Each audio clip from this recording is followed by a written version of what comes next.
ഇങ്ങോട്ടേക്ക് ഓപ്പണിംഗ് ആയിട്ട് എടുക്കാൻ പാടില്ല. എടുക്കേണ്ടത് എപ്പോഴും നമ്മുടെ ബോഡിയിലേക്ക് ഓപ്പണിംഗ് വരുന്ന രീതിയിൽ, നമ്മുടെ ബോഡിയിലേക്ക് ഓപ്പണിംഗ് വരുന്ന രീതിയിൽ മാത്രമേ ഇത് എടുക്കാവൂ.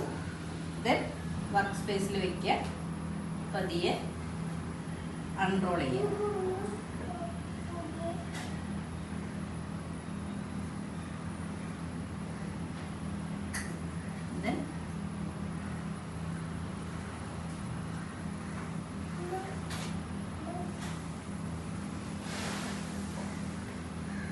ഇനി റോൾ ചെയ്യുമ്പോൾ ഇതല്ല പകുതി, ഈ പകുതിയുടെ ഹാഫ് പോർഷനിൽ ഫിംഗർ വെച്ചിട്ട് പതിയെ റോൾ ചെയ്യാം. നിങ്ങൾക്ക് ആ ടീച്ചിങ് അസസ്മെന്റിൽ 1 to 6 പോയിന്റ്സ് എങ്ങാണ്ടുണ്ട്.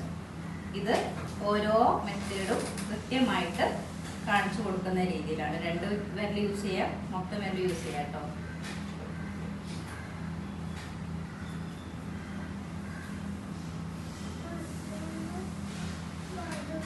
എന്നിട്ട് ജസ്റ്റ് ഒന്ന് ടൈറ്റ് ചെയ്യാം.